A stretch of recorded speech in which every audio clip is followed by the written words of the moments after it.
جی السلام علیکم اسٹوڈنٹس، آج کا ہمارا ٹاپک ہے وائرس۔ وائرس کیا ہے؟ ایک لاطینی زبان کا لفظ ہے جس کا مطلب ایک قسم کا زہر ہے۔ دیکھیں، آپ نے سنا ہوگا وائرل ڈیزیزز کے پھیلنے کا، یہ والی بیماری ہوگی، یہ والی بیماری ہوگی۔ تو جو وائرل ڈیزیزز ہوتی ہیں وہ بہت زیادہ ڈینجرس ہوتی ہیں، اور یہ کیا ہوتا ہے؟ قسم کا زہر ہوتا ہے۔ وائرل بیماری کیسے پھیلتی ہے؟ وائرس کے تھرو پھیلتی ہے، اور وائرس کیا ہوتا ہے؟ یہ ایک زہر ہوتا ہے۔ یہ سب سے چھوٹا ایک جاندار ہوتا ہے جس کو آپ نہ صرف الیکٹران مائکروسکوپ کے ساتھ ہی دیکھ سکتے ہو، اور یہ کیا کرتا ہے؟ مختلف جو جانور ہیں اور انسان ہیں ان میں بیماریاں پیدا کرتا ہے، اور بیکٹیریا کی نسبت یہ زیادہ جو خطرناک بیماریاں ان کو پھیلانے کا سبب بن سکتا ہے۔ اگر ہم یہ دیکھتے ہیں تو وائرس جو ہے وہ بہت زیادہ جو ہے ڈینجرس ہے ان اینیملز کے لیے جو کہ ہائیلی پروڈکٹیو ہیں، کیونکہ اگر ان میں کوئی بھی وائرل انفیکشن ہو گیا تو ان کی جو پروڈکشن ہے وہ ایٹ دا ٹائم جو ہے وہ ڈراپ ہو جائے گی۔ تو وائرس جو ہے وہ عام طور پر انسانی یا حیوانی جو خلیے ہیں ان کے اندر پائے جاتے ہیں۔ وائرس کی اب دریافت کیسی ہوئی؟ سیرا ایوناکی نے اس کا جو دریافت کا جو سیرا ہے وہ ایوناکسکی جو ہے اس کے سر پر ہے، ٹھیک ہے۔ اس نے اس کو کیا کیا؟ اس کو دریافت کیا کب؟ 1892 میں، اور وہ ایک ریسرچ کر رہا تھا۔ اس ریسرچ کے دوران جو تمباکو ہے اس کے پتوں سے اس نے اس کو جو ہے دیکھا کہ اس میں جو وائرس ہے وہ پایا جا رہا ہے، اور پھر جو ہے WM نے اس نے کیا کیا؟ اس نے کرسٹلز کی فارم میں جو ہے تمباکو کے پتوں سے اس کو الگ کر دیا، اور اس نے کب کیا؟ 1935 میں، یعنی فرسٹ ٹائم جو وائرس کی ڈسکوری ہوئی تھی وہ تھی 1892 میں، اور سیکنڈ ٹائم جو اس کو اس سے سیپریٹ کیا گیا تھا وہ ہوا 1935 میں۔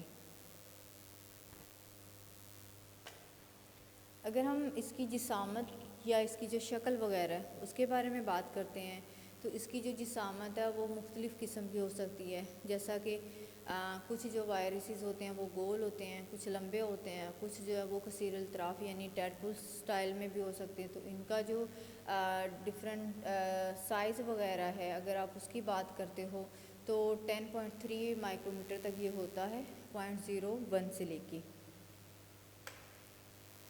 وائرس کی اگر آپ ساخت کی بات کرتے ہو تو جو وائرس کی کیمیائی ساخت ہے ایک سی ہوتی ہے، شکلوں میں فرق کے باوجود وائرس 2 حصوں پر مشتمل ہوتا ہے۔ دیکھیں، ہم نے پچھلی سلائیڈ میں دیکھتے ہیں تو اس کی جو ڈفرینٹ اشکال ہیں اس میں نا، اور اگر ہم اشکال کے طور پر دیکھتے ہیں شکلوں میں جو فرق ہے اس کے باوجود اگر ہم دیکھتے ہیں تو اس کو 2 حصوں پر مشتمل ہم کرتے ہیں۔ ایک اندرونی حصہ ہوتا ہے یعنی جو کور ہے ہمارے پاس، انٹرنل ہوگا ہمارے پاس کور، اور جو دوسرا بیرونی ہوتا ہے اس کو ہم کہیں گے کوٹ۔ اب جو اندرونی کور ہے اس میں کیا ہے؟ نیوکلک ایسڈ ہوتا ہے، نیوکلک ایسڈ ہوتا ہے۔ بعض میں یہ ڈی آکسی رائبو نیوکلک ایسڈ ہوتا ہے اور بعض میں رائبو نیوکلک ایسڈ ہوتا ہے، یعنی کیا ہوتا ہے؟ بعض میں یہ DNA ہوتا ہے اور بعض میں یہ RNA ہوتا ہے۔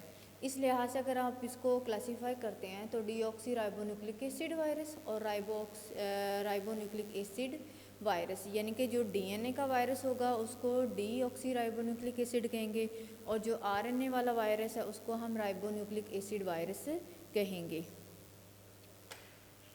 وائرس میں اس کے علاوہ کیا تھوڑے سے خامرے اور اس کے اوپر ایک جھلی ہوتی ہے، یعنی وائرس میں اس کے علاوہ انزائمز ہوتے ہیں اور ایک جھلی ہوتی ہے جس کو ہم کیپسٹ وغیرہ جو ہے وہ کہتے ہیں۔ اور جو کچھ وائرسز ہوتے ہیں ان کی جو بیرونی جھلی کے باہر ایک انویلپ ہوتا ہے، جھلی کے باہر ایک انویلپ ہوتا ہے، اور اکثر اوقات اس بیرونی جھلی پر جو اسپائکس ہوتے ہیں وہ بھی ہوتے ہیں، یہ اس میں جو مینشن نہیں کیا ہوا اسپائکس وغیرہ ہوتے ہیں، اور اسی بنا پر انہیں الگ الگ گروپ میں جو ہے وہ مشتمل کیا جاتا ہے یا ان کو سیپریٹ کیا جاتا ہے۔ جو کچھ وائرس ہوتے ہیں وہ انویلپ سے محروم ہوتے ہیں اور ان کو ہم نیکڈ وائرس کہتے ہیں، جن پہ اوپر انویلپ نہیں ہوتا ان کو ہم کیا کہتے ہیں؟ نیکڈ وائرس، یعنی کہ وداؤٹ انویلپ وہ جو وائرس ہوں گے۔ Thank you so much.